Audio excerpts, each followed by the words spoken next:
All right. Well, hi, everyone. Thank you for joining the Revenue Optimists, a space for revenue and go-to-market professionals to learn from one another and to help grow their businesses and hopefully even their careers.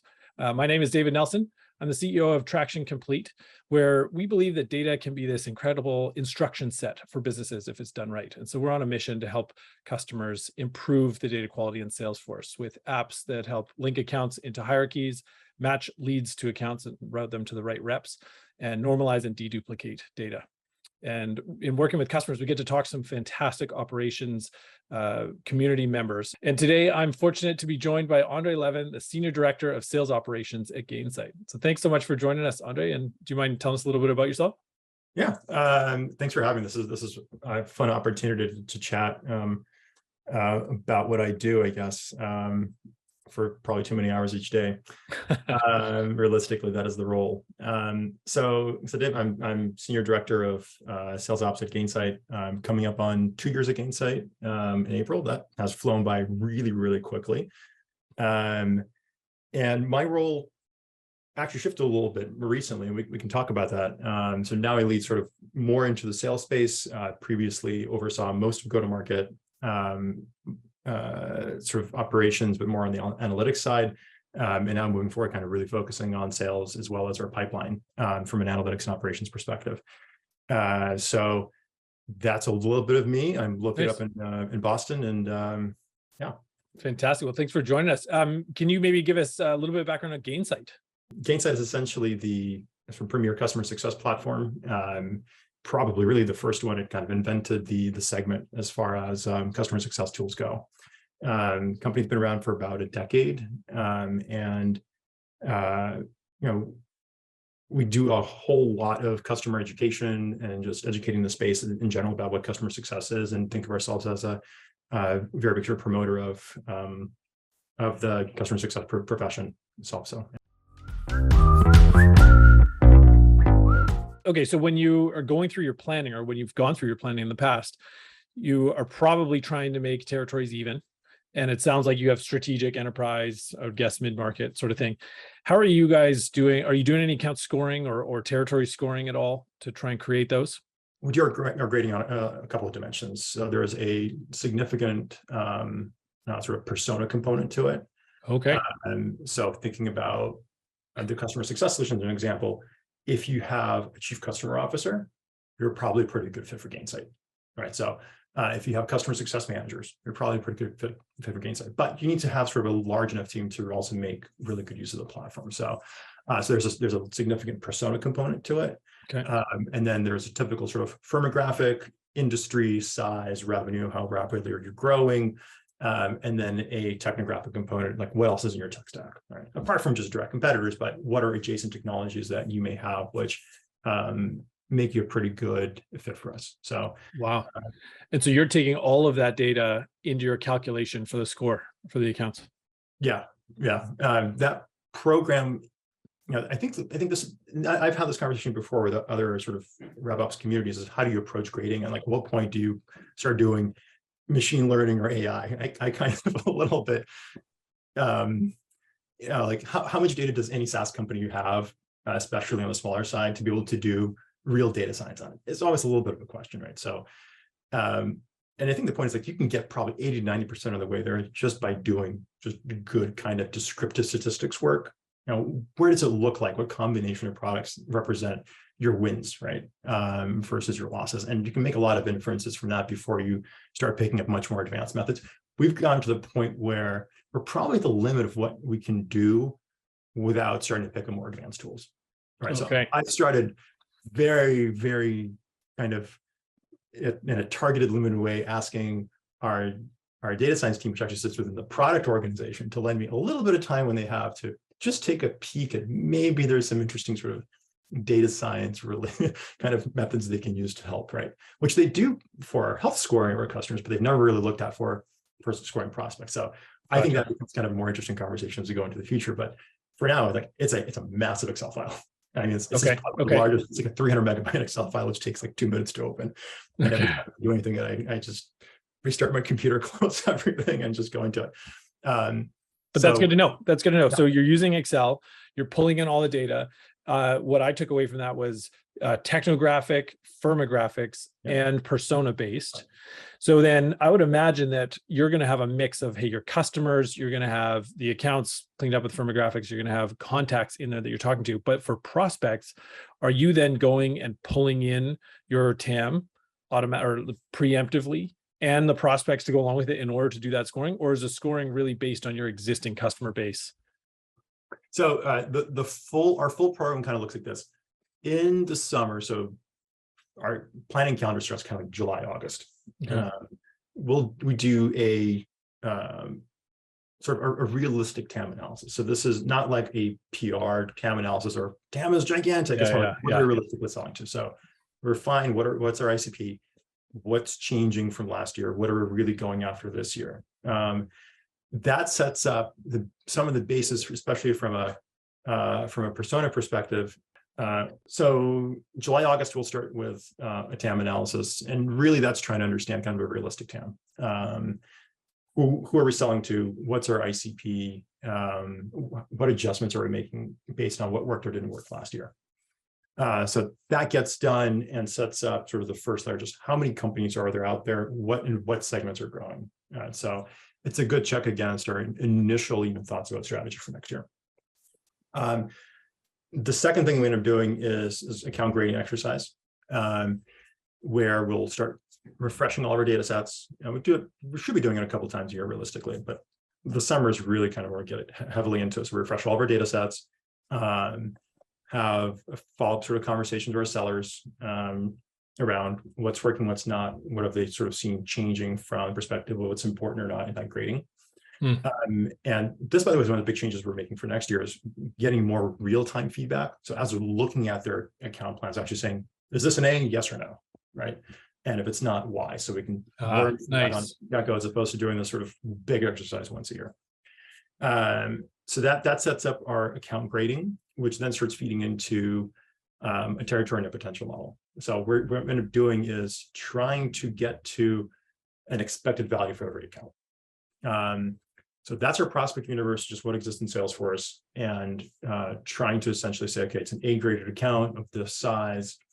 How much do we think that account is worth? Which is essentially just like you've got, say, 1,000 accounts. You're going to try and hopefully get an opportunity with 25% of them at a X win rate and an X ASP. What is that equal to, right? So we do that at an account level. And that gets us to sort of that value, but you can just start stacking up across territories and say, where do you have what you need? So then the other component is, and sorry, just before you dive on to the next one. So it sounded like you're doing an A/B grading system kind of thing. Is that right? Of those accounts? Yeah, we've got A, B, and C. So it's like A1, B2, B1, B2, and C. And then is it that every territory will get a blend of those, and each of those have a different ratio or something that you multiply against the potential?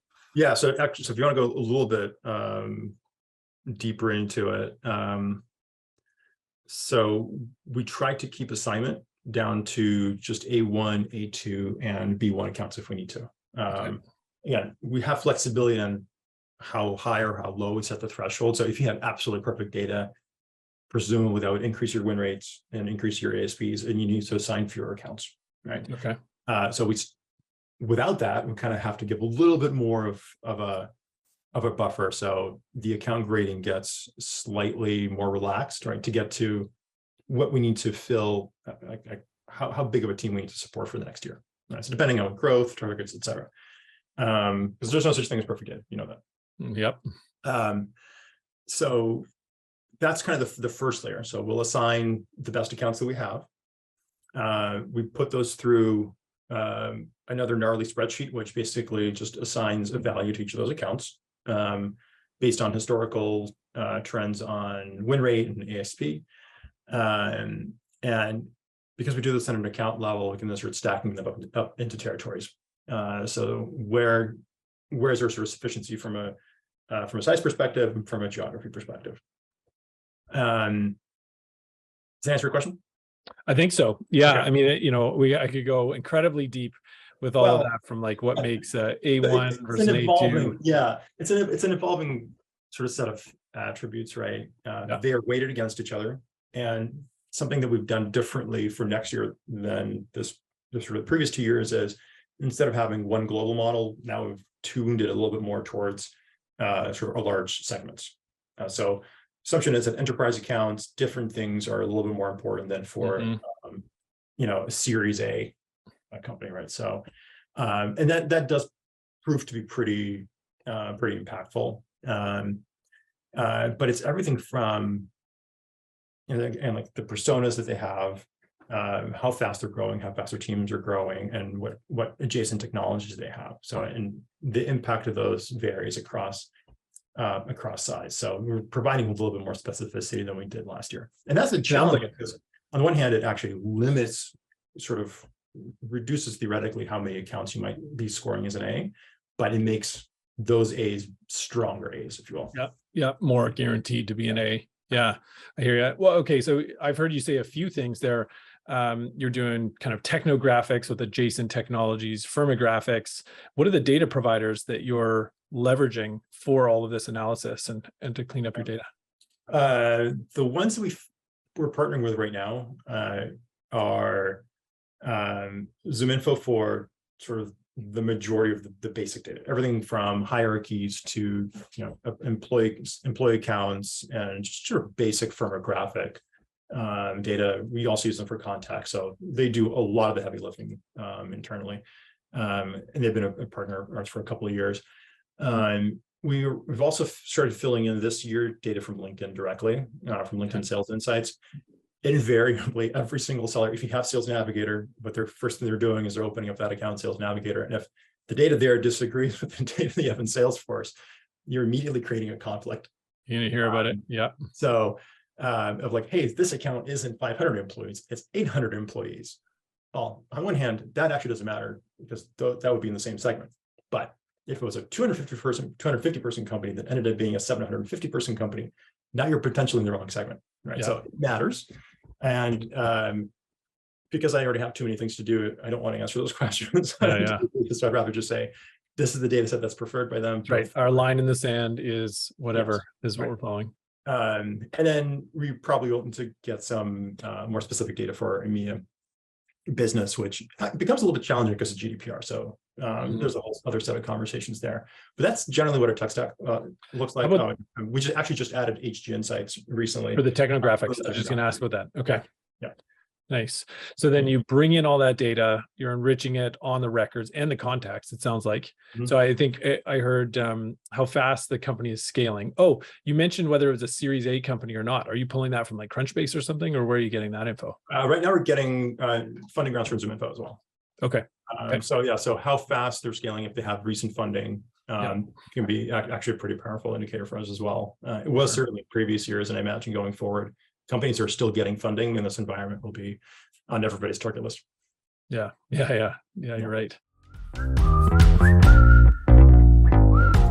So now you've got the data, you're now creating those scoring. So you're scoring the individual accounts. How are you deciding how many accounts to stack in, just based on what the total score adds up to from this territory to the next? Or are you trying to give an equal number of accounts to the reps themselves? So we have established kind of quota to OT ratios that we're looking at depending on which part of the business the sellers are in. So they have a quota. Our quotas are pretty much the same if you were in the same role. So based on sort of the fundamentals of that territory, we're trying to make the patches equal opportunity, equal size, so that everyone feels like they're at least starting off on the same footing. Now, the method for that varies by territory. So within our general market space, we're not just thousands of accounts. We're not manually sifting through those accounts. It's actually much more of a sort of a randomization exercise around just trying to make them sort of equally distributed geographically and equally distributed from an opportunity perspective, because they tend to kind of turn over on an annual basis. With increasing size, you get named strategic accounts, which aren't going anywhere. And then you're trying to essentially fill in around those to make sure that those reps have fresh accounts in their territories to go after as well, outside of their already established relationships, either with customers or with sort of large prospects that might take multiple quarters, if not years, to land. Yeah. Right? So it varies a little bit, everything from just random to very much handpicked accounts at the very large end. And so then when you have, in the large end, like the strategic accounts or the handpicked ones kind of thing. Yeah. And how are you able to decide when an account becomes a strategic account? What are those indicators? Historically, it's just been size. So like right now, our cutoff for the strategic accounts is 1,000 employees, but that's probably something that we're going to end up changing a bit. So there's large logos that are well known, that have been sort of a prospect for a long time and going through multiple cycles. Those are sort of obvious strategic accounts, and there's sort of everything else is just by size at this point. Gotcha. Okay. So then and that segment also is also geographically separated. So we're actually having an east and a west. Everything else is pretty much just a national. When someone at Gainsight owns one of these strategic accounts, knowing now that you have east and west, do they own the entire family tree? Yes. Across borders and whatnot, or someone contested occasionally, but I bet. So starting with the easy ones, companies which are like there's no argument about where they're headquartered out of. Ownership starts at the top of the tree, and historically that's also applied to customers. So if you have let's say if you have a subsidiary that's a customer inside of a large sort of corporate tree, whoever owns that customer will actually end up owning the tree as well. So usually that's going to stay in our sort of field sales. Sometimes it moves into our customer account management organization. That's one of the things that's, I think, interesting, kind of transitioning, sort of looking into next year and thinking about our existing customer base, even more than our prospects, is how do we change that mix? But that's really the easy case. The harder case is where you don't have as good information about where headquarters is, or multiple data providers might not agree. Mm-hmm. Right? Yeah. So one of the exercises that we have to do before we set territories for next year is actually get everyone to agree on headquarters for companies which are ostensibly headquartered in EMEA, but ZoomInfo might say they're in the US, LinkedIn might say they're in France, and what's true, right? Beyond that, we've actually seen come out as well. Is it headquarters that matters, or is it where your sort of target persona is located that matters?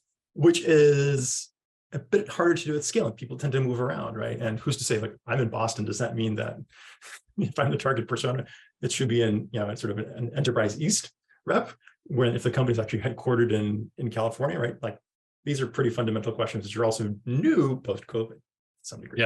Yeah, no, you're exactly right, because it's a lot easier to come visit you in person if your territory is out east. That's right. Given that, if the headquarters is out west. But but generally speaking, and if it's a U.S. headquartered company and they have subsidiary out somewhere in Europe, the U.S. rep owns it.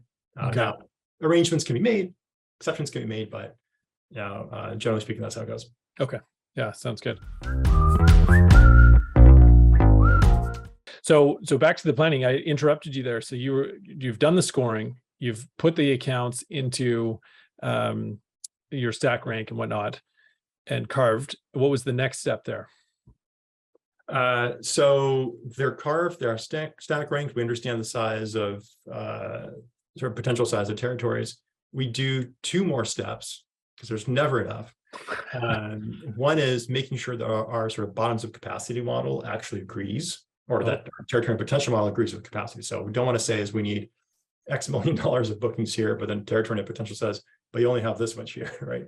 If they don't line up, we have a little bit of a problem. So that gets tuned, and unfortunately it all sits within my team. So it's really easy to have a conversation around, are we shifting, kind of new versus expansion expectations, or are we shifting which teams should have slightly different growth rates from year to year.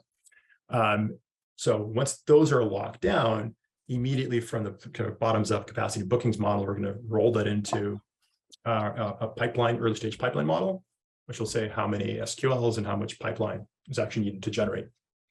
So that's where I start partnering really heavily with our marketing team. Say, okay, bookings targets, pipeline targets, what are the programs you're going to develop, et cetera. And then does the programs that they're developing affect the territories, or is that kind of once the territories are defined, now let's go work on those programs? Yeah, so once the go-to-market strategy is defined, so are we going more into new business, more into expansion, which products are sort of our land versus an expand, they're thinking heavily about how to approach that and sort of what strategy to use. Practically speaking, there's like some really key decisions that have to be made. One is, are you going to generate pipeline at sort of the quota carrying level, or are you going to generate pipeline a level above?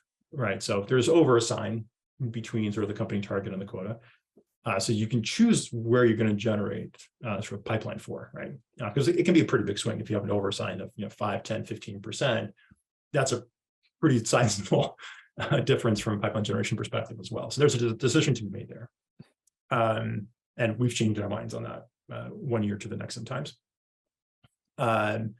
And then by territory, yeah, you want to make sure that sort of the generation targets line up with bookings. So our SDR organization is within sales, but they're fed primarily by marketing. So it's a lot of inbound. They do outbound. Oh, interesting. Outbound as well, but it's from an organization perspective, they're under the CRO, right? But we think about that channel as SDR marketing. Interesting. So the majority of it is coming from inbound leads versus outbound. Yeah, there's more and more outbound. We're asking both our SDRs to do more outbound as well as our prime reps to do more outbound as well. Okay. Yeah.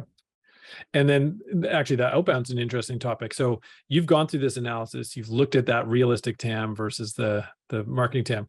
Are you pulling in that world of accounts, or are you leaving that up to the SDRs and the AEs to pull in those accounts for outbound that then obviously affects the territory scoring and whatnot? So they have access to the grading right within Salesforce. So we will typically only assign sort of the A1, A2, and B1 accounts. So the SDRs are aligned to a rep. So they know and kind of do the planning with the reps around what's interesting, sort of what they're going to go after. So they have all that available right outside of Salesforce. There's also nothing stopping them from prospecting outside of that, or prospecting to other sort of C-graded accounts. Or unassigned accounts necessarily if they get an inbound from them. They have to sort of just raise their hand and say, hey, I've got something here. It's not assigned. Where's it going? And typically sales ops will want to do kind of enrich that, make sure the information is correct and current before we actually go and assign it to our rep. But we provide them sort of the transparency around the grading and why. And so then in listening to that answer, do I take it right that all of the accounts that they should be going after are in there and already scored? They shouldn't be going to find their own accounts to prospect? Yeah. So okay. all the accounts that are definitely on the list are there. They can still go and prospect. So it's a little bit of both. Okay. As long as it's within their patch. So if it's an SDR that's focused on the enterprise segment versus on the general market segment, versus on sort of our existing customer base, as long as they stay within those lanes, they have the ability to go and prospect. Nice. The reason I ask is there's always a debate between how many accounts do you pull in as a ops team or a marketing team that you understand as part of your total addressable market that you can pull from these great data providers, but that end up being empty records in your CRM because you haven't ever talked to anyone, you haven't shown any propensity to buy, versus leaving that up to the sales reps themselves to kind of go after and use their own creative. So there's an important distinction there between kind of that firmographic fit and intent to buy. If you think about kind of a grid where everything starts as, let's say, an A1 or A2, that's just firmographic fit. If we start getting intent signals from one of those accounts, it can actually go to a higher grade. So there's still an A-graded account, but you can, because it's showing intent, you might want to prioritize it for sort of reach out rate. But it won't necessarily change an account's grade, right? Unless we find out something new about them. So because you don't have accounts just sort of jumping up and down in grades, but you do want to give them an ability to understand who's in market right now. Thank you for contributing to this kind of growing community, the Revenue Optimists, where people are learning from one another and helping to grow their businesses. Absolutely.